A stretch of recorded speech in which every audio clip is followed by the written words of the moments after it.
The majority of you know by actual experience in everyday life that we have within our physical organism that which we call second wind. We have essayed some physical task, and after a bit found ourselves winded, that is short of breath, and we attempted to stop and rest our panting bodies. But we have also found by experience that if we will stick to the task at hand, the feeling of physical distress will usually pass away, and we will gain what is called our second wind. Now just what this second wind is a matter that has long perplexed physiologists, and even today they have not been able to hand us down a very good guess at the underlying cause of the phenomenon. It seems to be a fresh start acquired by reason of the opening up of reserve stores of vital energy, latent physical power stored away for such emergencies. All persons who have engaged in athletic sports know very well the details of this peculiar physiological phenomenon. Its actuality is too firmly established to admit any doubt.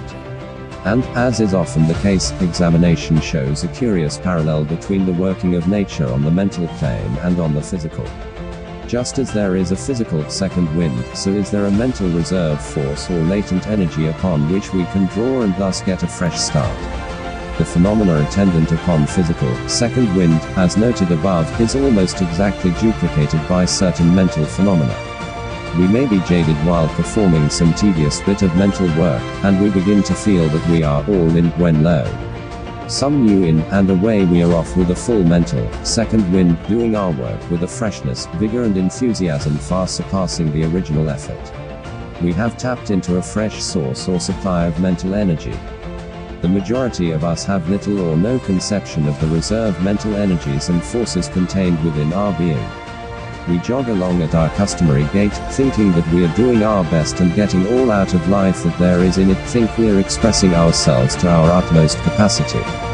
But we are living only in the first wind mental state, and behind our working mentality are stores of wonderful mental energy and power, faculties lying dormant, power lying latent, awaiting the magic command of the will in order to awaken into activity and outward expression.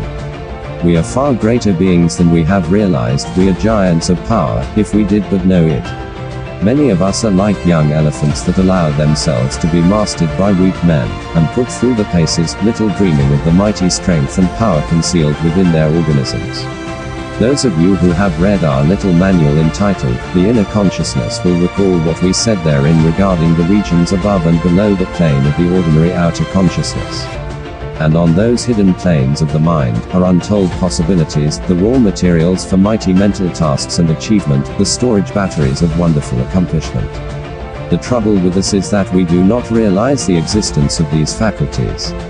We think that we are merely what we manifest in our ordinary.